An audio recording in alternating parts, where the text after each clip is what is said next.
창의 수학에 대해서 한번 얘기를 해보겠습니다. 창의 수학이다. 학원계에서는 이제 창의 수학이 약간 상품적인 의미로 쓰여요.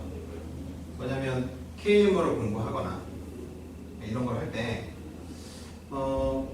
뭔가 전형적인 공부 혹은 기하, 배수, 정수, 조합으로 나뉜 다음에 딱 배워야 될 게 정해져 있거든요. 처음에 개념도 정해져 있고 자주 나오는 기출문제, KM 기출이라든지 에이미 문제라든지 이런 것들로부터 막 형성되어 있는 전형적인 어떤 문제를 소단원별로 막 배워요. 심화 공부를 분명히 하고 싶은 아이고 굉장히 어려운 문제나 아니면 어려운 개념을 좋아하고 하더라도 이렇게 공부를 시키다 보니까 필연적으로 별로 안 좋아합니다. 좋아하는 친구들도 있죠. 근데 안 좋아하는 애들도 많아요. 그러다 보니까 이제 이 완충을 시키기 위해서 퍼즐 문제라든지 아니면 기출문제 중에서 이런 영역으로 넣기 힘든 문제라든지 영재 학교에서 아이들 선발하기 위해서 얘랑 상관없이 중등 과정의 아이디어만 가지고 창의적으로 만들어 놓은 탐구형 문제라든지 문제적 남자라는 프로그램에 나오는 문제라든지 이런 다양한 소재들을 갖다가 녹여놓고 공부시키는, 그래서 소재가 좀 더 애들한테 재밌어지는 그런 수업을 한다거나 또는 초등학교 영재 수학이라고 하죠. 초등 사고력 수학 중에서 시모 학원이라든지 이런 데서 사고력 수학 라인에서 거기만의 쓰기가 또 있어요. 2학년에는 이런 주제, 그래서 나중에 이거 영재원에도 쓰이고 영재학교에도 쓰이고 하면서 종이접기라든지 다양한 주제들을 묶어가지고 주제로 만들어가지고 주제별 수업을 해요. 이 주제라는 게 뭐냐면 그냥 소재가 비슷한 거를 순서대로 이렇게 구성을 해보는 거예요. 그래서 마치 얘를 배우면 어떤 하나의 어떤 흐름을 따라서 공부를 하는 느낌이 나서 뭔가 내가 뭔가 지식을 머릿속에 담고 있구나 라는 생각이 들어서 단순히 한 문제 한 문제 퍼즐 풀듯이 푸는 것보다 효능감을 좀 느끼고 뭔가 가치 있다고 생각을 합니다. 근데 이거 공부나 다 관점은 비슷해요. 소재 중심적인 공부예요.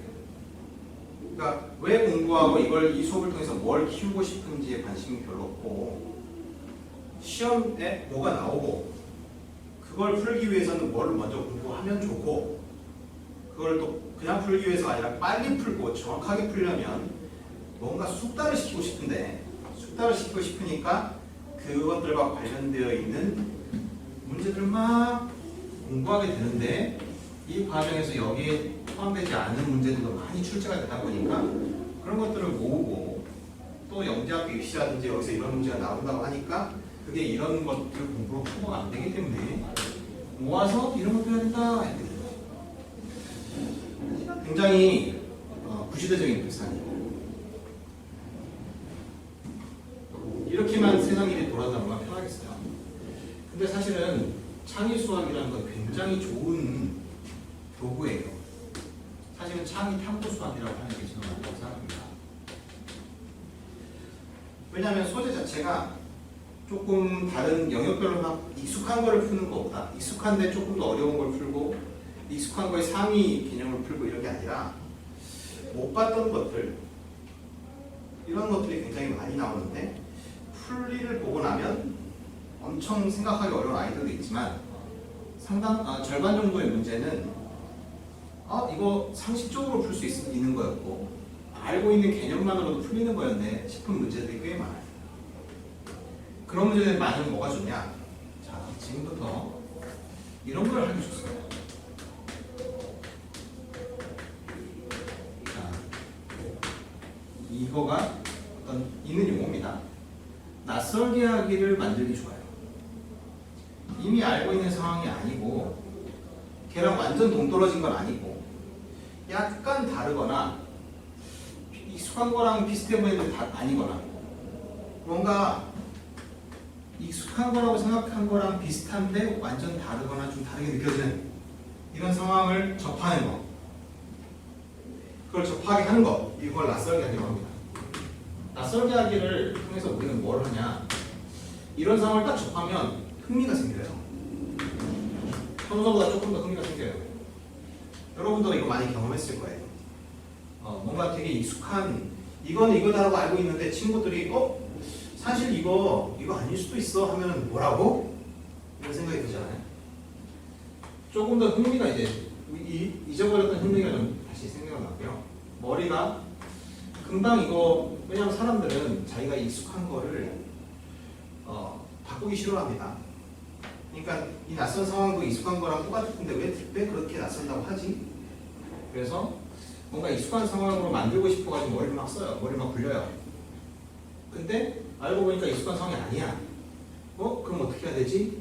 이미 흥미를 갖고 문제를 이해하는 데까지 갔기 때문에 이 다음에 생각이 좀 이어지는 게 자연스러워요. 그래서 머리를 깊이 쓰기가 좀 더 좋은 말랑말랑한 상태가 됩니다. 자, 이렇게 해서 흥미가 생겼으면은 이걸 가지고 막 이제 결론을 낼 때까지 끌고 가는 힘이 필요해요. 이게 탐구인데 혼자서 이런 걸 잘하는 애가 있는가 하면 대부분의 학생들은 혼자서 이런 거 잘 못하고 여기서 조금만 벽에 부딪히면 그냥 놔버리죠. 그래서 요 뒤에 있는 아주 달콤한 과일을 먹지 못합니다. 그러기 위해 그걸 먹을 수 있게 하기 위해서 혼자 푸는 게 아니라 뭔가 좀 더 계속 낯설게 하기를 해서 흥미를 불러일으킨다거나 아니면 몰입 상태를 만들어준다거나 아니면 친구들과 막 얘기하고 토의하면서 그 다음에 선생님과 얘기하면서 발표하면서 이러면서 뭔가 동력을 잃지 않고 내가 큰 스트레스나 큰 노력을 하지 않아도 자연스럽게 이 생각을 계속할 수 있는 환경이 필요해요. 탐구 환경이 필요합니다. 그래서 이걸 끝까지 펴고 났더니 결론이 나오는데 놀랍게도 알고 있던 개념이나 혹은 상식이나 그런 것들로 풀리는데 약간의 아이디어나 발상의 전환만 필요했던 거예요.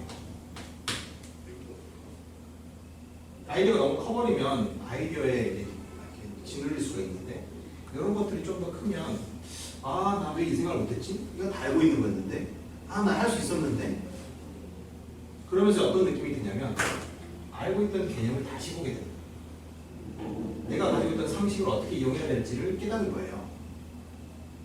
그러면서 이 개념이 더 이상 내가 배울 준비도 되지 않았는데 막 수업을 들어서 배운 개념이 아니라 내가 써먹으려고 했는데 못 써먹어서 아쉬운 혹은 써먹을 수 있었던 앞으로 써먹을 수 있는 어떤 나만의 도구가 됩니다. 나만의 도구가 되는 게 굉장히 중요해요. 나만의 것이 어떤 개념이 되는 게 굉장히 중요하거든요. 그거를 수월하게 만들고 빨리 만들고 어렵지 않게 만드는 친구들을 우리는 영재성이 있다고 해요. 그냥 단순히 문제를 잘 푼다는 관점을 해서 조금 더 깊숙이 들어가면 남들이 다 알고 있는 거를 쉽게 내 마음대로 쓸 수 있는 형태로 머릿속으로 딱 넣어서 진짜로 써먹는 이런 사람들이 영재성이 있는 거고 근데 그런 것들을 이렇게 길러갈 수가 있는 거예요. 자, 이게 개념을 입체적으로 이해하게 하고 깊이 이해하게 하고 나만의 도구로 만들어서 수업을 계속하면 할수록 내가 쓸 수 있는 도구가 늘어나면서 강력해지는 겁니다. 그러다 보니까 효능감도 늘어나고 재밌는 것도 더 많이 탐구할 수 있게 돼요. 바둑을 못 두는 사람은 바둑의 기보 어려운 걸 봐도 아무 흥미가 없어요. 근데 바둑을 좀 두고 나면 그런 기보들이 너무 재밌어집니다. 그런 것처럼 내가 할 수 있는 게 늘어나면 늘어날수록 해보고 싶은 것도 많아져요. 그 세계 내에서. 수학도 마찬가지예요. 수학을 원래 좋아하지 않았는데 이런 경험을 통해서 뭔가 문제 풀 수 있는 도구가 생기고 그걸 이용해서 문제가 잘 풀리고 이런 것들이 이제 효능감이 돼서 수학이 재밌어지기 시작해요. 자, 이 모델, 이 학습 모델을 저는 주제탐구형, 탐구형 수학이라고 불러요. 근데 거기에 이제 소재가 얘를 필수적으로 이제 필요하니까 창의가 필요한 거예요. 그래서 창의 탐구 수학이라는 게 생기는 거예요. 그래서 종이접기 세트라든지 참말 거짓말 문제라든지 다양한 말들이 있잖아요. 그걸 먼저 배워버리면 낯설게 하기가 잠들겠죠. 그래서 그런 것들을 소재로 먼저 어디서 막 배워오면 안 돼요. 그런 소재들이 굉장히 소중한 거예요. 이런 상황을 내가 접해서 그 안에서 흥미를 얻고 이름까지 갈 수 있는 좋은 소재들입니다. 그래서 걔들을 단순히 나열하고 가르쳐주는 식으로 강사분이 자기의 지식을 자랑하거나 자기의 뛰어난 아이디어를 막 자랑하는 용이 아니라, 그리고 자기 아이디어를 막 전수해주는 그런 용이 아니고, 그런 문제들을 이렇게 담아서 이 과정을 할 수 있도록 한 발 빠져서 열심히 도와주고 분위기 만들고 팀워크 시키고 코칭 노하우를 쓴 다음에 이렇게 되도록 만들어주는 것, 이게 창의탐구 수학. 그럼 교재도 그 소재도 이 과정이 일어날 수 있는 관점에서 만들어야 돼요. 기존의 소재를 그대로 쓰더라도. 그리고 좀 더 어렸을 때부터 하는 게 좋아요. 심지어 퍼즐이나 이런 거 완전 창의가 아니고 교과 과정 만들어도 이거 만들 수가 있습니다. 교과 주제 탐구 수학이라고 있어요. 제가 만들었던 건데 선행을 할 때 문제집에 있는 블랙라벨이라는 이런 문제를 막 풀면서 개념을이라는 이런 걸 풀면서 가는 게 아니고, 개념을 공부를 개념 주기만 딱 하고 그 개념만 가지고 풀 수 있는 이런 낯설게 가미된 텀 하나의 주제를 갖고 여기 탐구적으로 막 연구하는 거예요. 옆에 책하고. 그래서 얘를 하기 위해서 막 다시 얘를 공부하고 하다가 얘의 결론을 내고 마치 연구자처럼 결론을 내고 났더니 이 지식이 어떻게 쓰는지를 알게 돼요. 이런 것들만 가지고 계속 선행을 달리는 거예요. 중간에 필수 문제들을 풀지 않고요. 그래서 탐구 경험으로 선행을 접해서 선행에 대한 흥미를 잃지 않고 나중에 이게 다 된 다음에 진짜 써먹을 시점에 가가지고 문제 풀고 막 이렇게 해도 상관없어요. 우리나라 환경이 그런, 시험 환경이 그러니까 어쩔 수 없이 반복 수단을 해야 된다면 그 전에는 이렇게 하는 게 좋죠. 전부 다 이거 하려고 하는 거예요. 이런 과정에서 창의탐구 수학을 하는 사람이 좀 앞으로도 많아졌으면 좋겠고, 제가 만든 교재들을 계속 이런 관점에서 발전을 시켜서 수업으로 제공을 하겠습니다. 마지막으로 예를 하나 들어볼게요. 이거는 고등학교 예니까, 고등학교 예 하지 말까요? 고등학교로 했죠. 왜냐면 중학교, 초등학교는 이런 주제들을 만들기 좋잖아요. 그래서 한번 고등학교에 한번 들어보면 어려우니까 여기서부터 안 들어도 됩니다. 지수로그라는 걸 배워요. 그런 다음에 지금은 이제 문제집에서도 많이 이걸 하는데 초창기에 제가 이런 생각을 좀 했었는데요. 동료분하고 같이.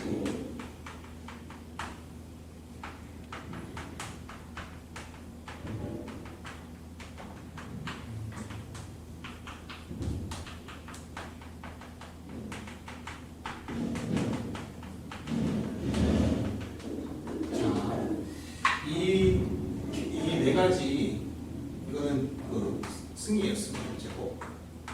이 결과가 놀랍게도 이 네 가지 모두 결과가 유리수도 될 수 있고 무리수도 될 수가 있어요. 근데 이걸 만드는 과정이 단순히 로그나 지수에서 배웠던 밑변하는 공식이랑 지수 법칙밖에 없어요. 그것만 가지고 이게 유리수, 무리수가 모두가 네 가지가 다른다는 것을 얼마든지 보일 수가 있습니다. 그런 과정에서 밑변하는 공식이라는 배우는 공식이죠, 공식. 교과서에 나오는 공식을 쓰는 연습을 하는 거예요. 이건 단순히 루트 2가 무리수라는 증명하고 로그 2의 3이 무리수라는 증명을 할 수 있으면 이거는 정석이나 개념들이 나오죠. 교과서에 나오고. 그러면 이 두 가지의 무리수만 가지고 전부 다 만들어낼 수가 있어요. 실제로 이해를 만드는 과정을 탐구적으로 진행하면 됩니다. 자, 이런 주제들로 이루어진 것들이 사실 참수학이에요. 그러니까 소재 관점을 집중하지 말고 왜 그 소재를 쓰고 어떤 과정으로 어떤 수업을 하는지가 창의탐구 수학의 핵심이 있습니다. 자, 저희 설명은 여기까지입니다.